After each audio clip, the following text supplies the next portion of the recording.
Yo, There he is! oh, there it is.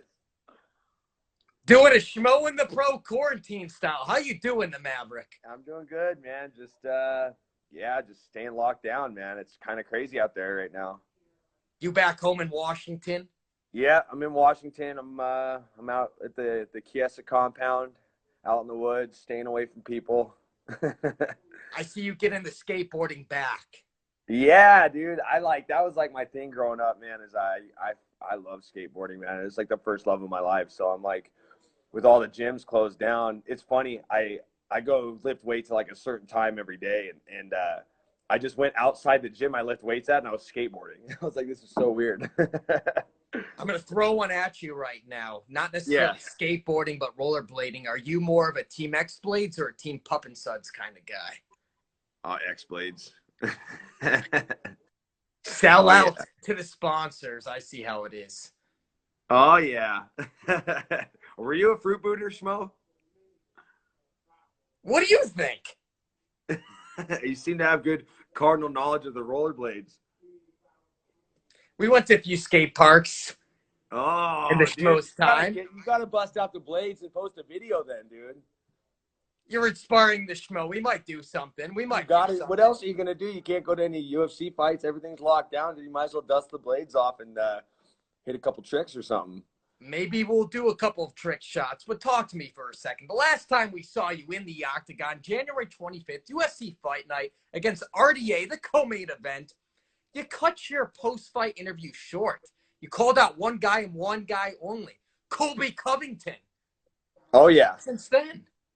I don't really think it's gotten any traction. I think he's kind of just waiting for a title shot, and he's put himself in a good position, man. That last fight he had was good. I think like Gilbert Burns, I'm shooting to the top of the heap, you know what I mean? And he, him and I both want a shot at the best guys in the world. And, it's just the Colby fight. I think it's a good matchup for me. And when I tell people about it, it's like to get, in order for me to get to a title shot with the ranking I'm at now, I'm going to need at least 2 more wins. But I look at it like this. Colby's the toughest fight for me in terms of guys that's ahead of me. But if I did get that fight right now and I beat him, then I can just do 2 fights. It's 2 fights in 1. You know what I mean? If I fought Colby and beat him, it wouldn't take me 2 more fights to get to a title shot. If I had a good performance against him and I beat him, which I really think I could, it's just like I'm just doing MMA math. If I fought Colby for my next fight and I beat him, then I don't have to fight 2 fights to get to a title shot if I beat the number 1 guy. So that's just kind of like the way I look at it. But if I got to fight 2-3 more fights to get to a title shot, then so be it. I'm down. And you called him out in July. Are you a 2-fight-a-year type of guy? Because we haven't seen you do 3 since, 2013? Yeah, it's not that I'm a 2-fight guy. I mean, I just barely missed 3 fights in a year because I fought Condit the 29th of December. Then I had the Diego fight, and then the RDA fight was January. So it's like 3 fights in 13 months.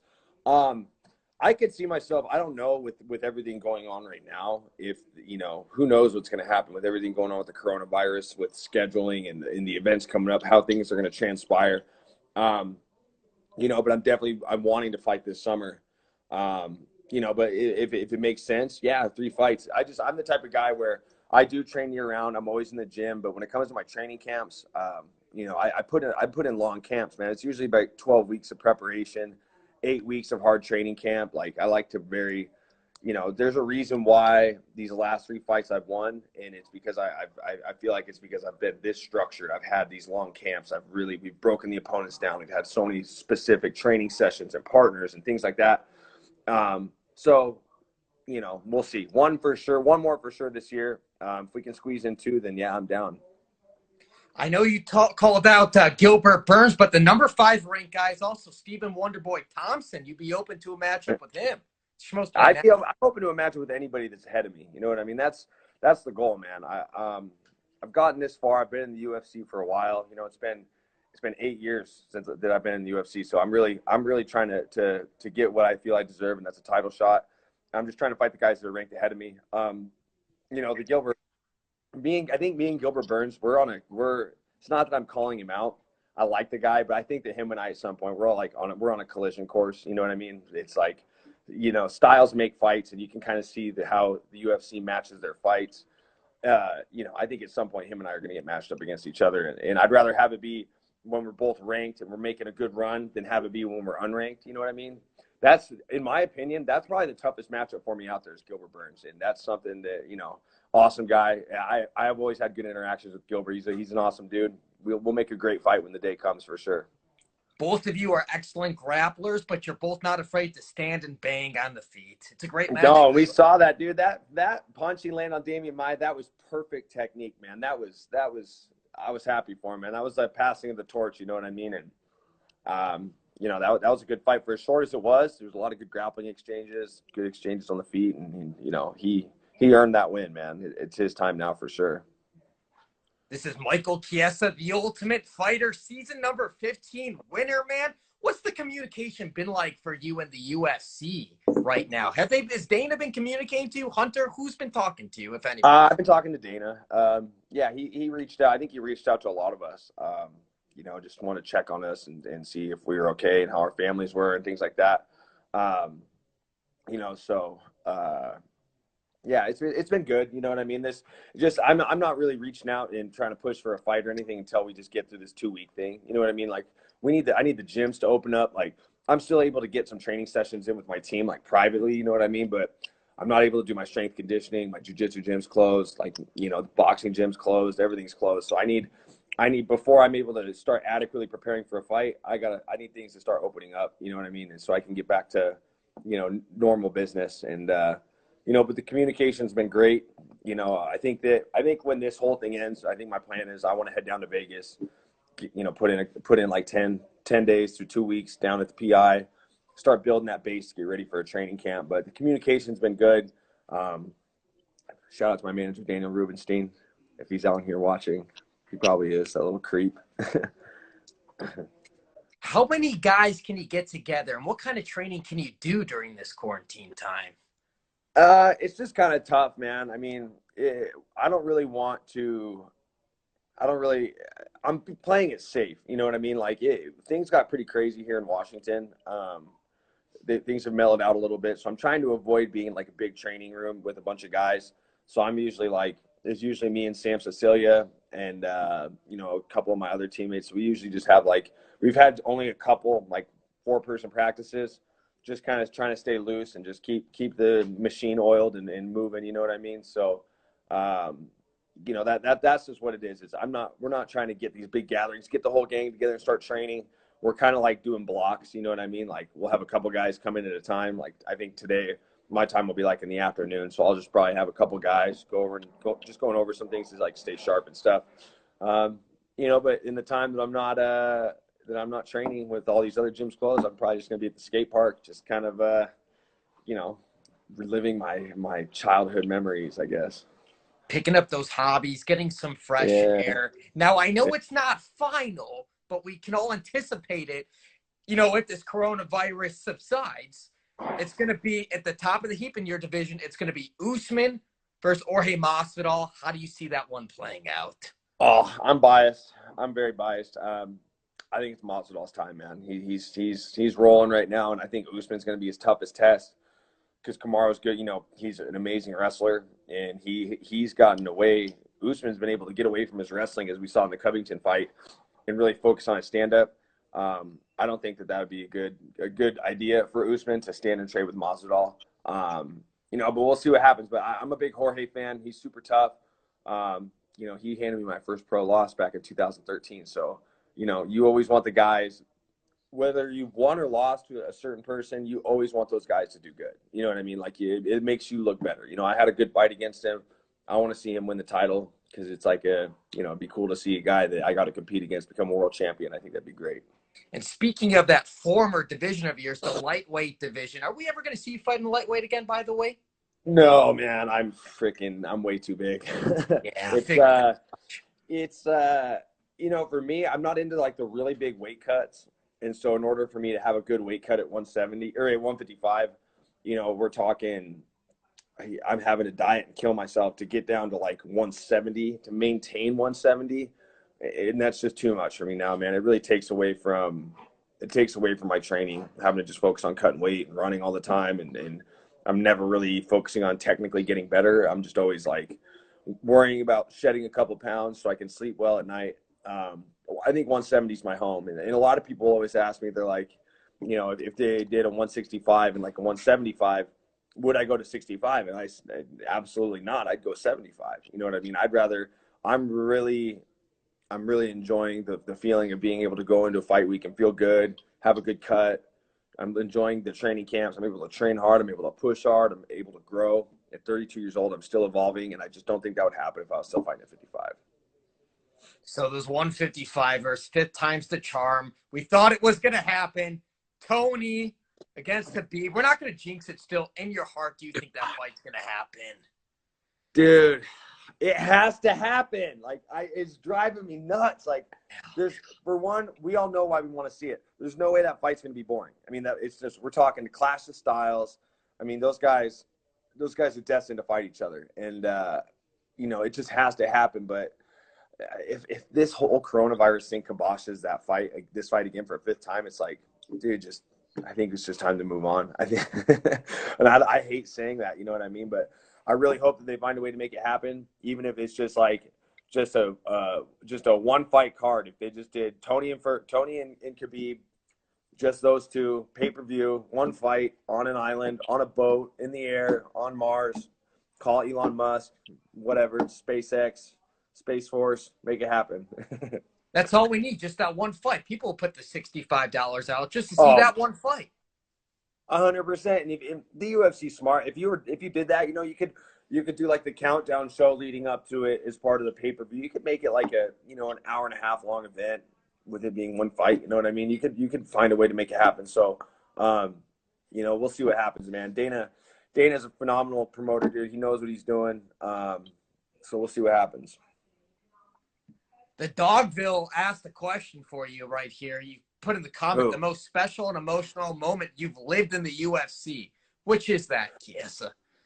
Yeah, that would definitely be when I won Tough.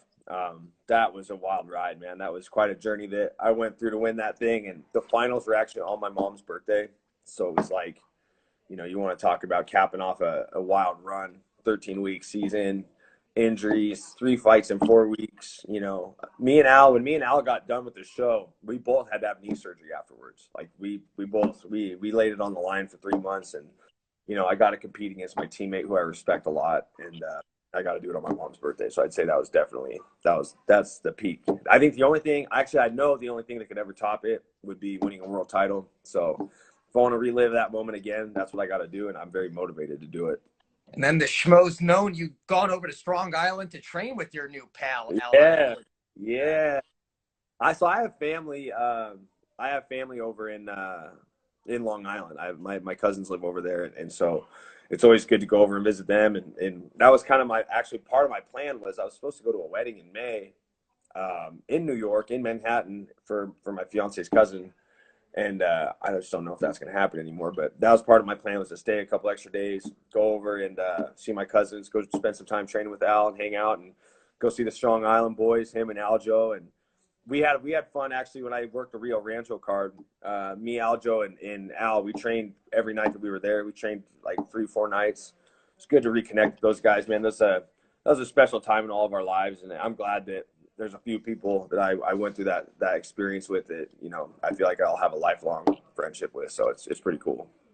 And who's Aljo going to fight next? Because, you know, Peter Yan's supposed to fight Marlon Moraes. You got Cejudo against Jose Aldo. It seems like Aljamain's at the top of the heap, but he's the odd man out in that bantamweight division.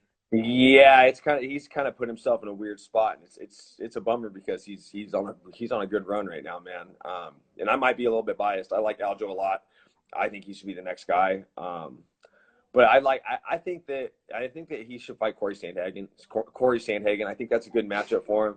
And that's another guy that's having a tough time getting fights. That poor guy got the Frankie Edgar fight ripped out from underneath him, and that's a fight where if he would have got to fight Frankie Edgar the same night I fought RDA, you know, he beats Frankie Edgar, and he probably solidifies himself as the #1 contender, and he kind of had that opportunity ripped out from underneath him. So I think for Aljo, I think right now the best thing would be, you know, either Corey Sandhagen or even Dominic Cruz. You know, I think Dominic Cruz is planning on coming out of, I almost said retirement. He's not retired. I think Dominic Cruz is planning on coming back this year.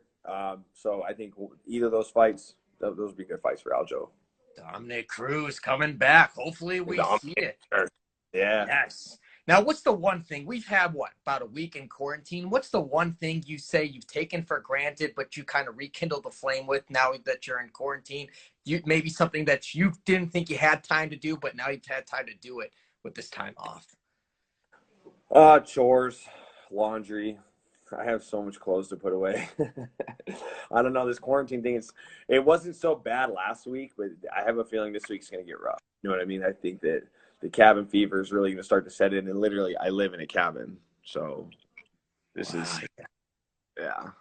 So cabin fever is going to set in, and who knows what I'm going to do. So, you know, I'm always training. I'm always in the gym and stuff, but that's one thing I'm taking for granted is I'm really missing doing jiu-jitsu right now. I'm really missing grappling. That's like when I say, you know, when I talk about skateboarding, I'm like going back to the skateboarding thing. When I talk about skateboarding, it being like, you know, a big hobby for me and something I'm really passionate about. That's what I feel about jiu-jitsu and grappling. It's the same thing as skateboarding to me. I don't look at that. I'm always in the gym because that's my biggest hobby is jiu-jitsu and grappling. So it's like this is the first time in my life where it's like I don't have it. You know what I mean? It's just not there. It kind of sucks. You know, I might have to lay out my zebra mats in the garage and just roll my girlfriend up, my fiance up, or you know, just beat her up a little bit or something. Hey, whatever's gonna keep you happy, right, Mike? Right? Yes, sir. Now, is July still that #1 target return? If this coronavirus clears up, is it International Fight Week? If you could have your perfect date, your perfect time to get back in the octagon, is that it? You know, I'm not sure, man. You know, up until the RDA fight, I had fought on all big events. You know, it was Diego International Fight Week, Condit. That was, you know, UFC 232. That was supposed to be in Vegas. Ended up in California. The fight before that, Pettis at T-Mobile. You know, I had, you know, just big events back to back. And those are great, dude. I love the energy. I love being a part of those big fight weeks, and there's just a lot going on. But, you know, I really like being on a fight night card and getting a lot more attention. You know what I mean? It was like, got to be the co-main event, and had a lot more time in the spotlight. Had just I just feel like I don't know, it felt good, and the event still was big. There was still a ton of people at the fights, and that's the biggest thing is I love fighting at these big. I love fighting in a full arena. When you're fighting in front of 15,000 people, man, there's nothing like it. It's like it's a rush, you know. So you know, we'll see. I'm not opposed to fight. I want to be at International Fight Week no matter what. You know what I mean? But these last few International Fight Weeks, I've always been fighting.